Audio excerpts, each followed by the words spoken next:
এখান থেকে আমাদের লাউয়ের মাচাটা একটু দেখাই। লাউ শাক তুলবো আজকে। এখন তো সিজনের প্রায় শেষ, শাক তেমন বেশি নেই। তো এই যে একটা লাউ আছে মাশাআল্লাহ। তা আজকে আমি লাউ তুলবো না,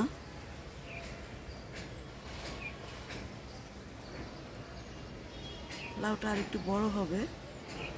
তা আমি আজকে কিছু শাক তুলবো, যেমন এই যে ছোট ছোট আগাগুলো আছে এগুলা তুলে নিব। আর এদিক থেকে পেয়ারা গাছেও কিছু উঠে যাচ্ছে, এগুলা তুলব। আমি এই যে বড় একটা টুকরি নিয়ে এসেছি, এই যে এই টুকরিতে করে শাক নিব। তা আমাদের লাউটাও একটু দেখলাম, লাউ আরও আছে মাশাআল্লাহ। সিজনটা পুরা চলে গেল, তারপরে লাউ আসলো।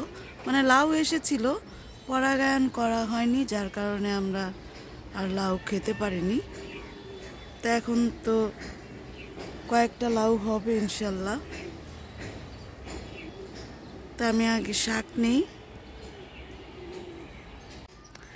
এই তো এই লাল ব্যাগের ভিতরেও ছোট্ট একটা লাউ আছে, আর এখানেও একটা লাউ হচ্ছে।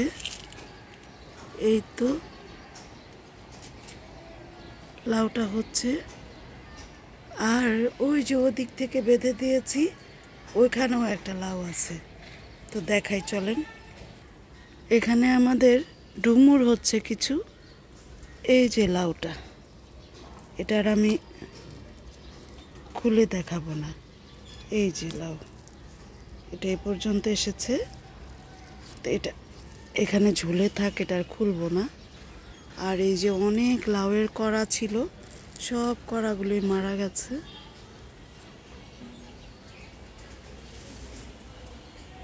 তো এই হলো আমাদের ছাদ বাগানের লাউয়ের পরিস্থিতি। এখন তো গাছের একদম সময়টা শেষ। আবার এখানেও লাউ আছে।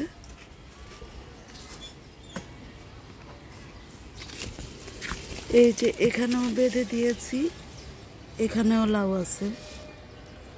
এই যে এই লাউটা হবে না, এটা নষ্ট হয়ে গেছে। আর এই যে এখানে একটা আছে, এই যে দেখা যাচ্ছে বোধহয়। এই ব্যাগগুলো আর এখন খুলবো না, খুললে লাগাতে অনেক ঝামেলা হয়, তো এই জন্য আর খুলবো না। তো এইগুলো, তো এখন আমি শাক কিছু নেওয়ার চেষ্টা করি। আজকেও মামিকে দিব শাক, ওই জন্যই নেওয়ার জন্য এসেছি। তো শাকগুলো আগে তুলি।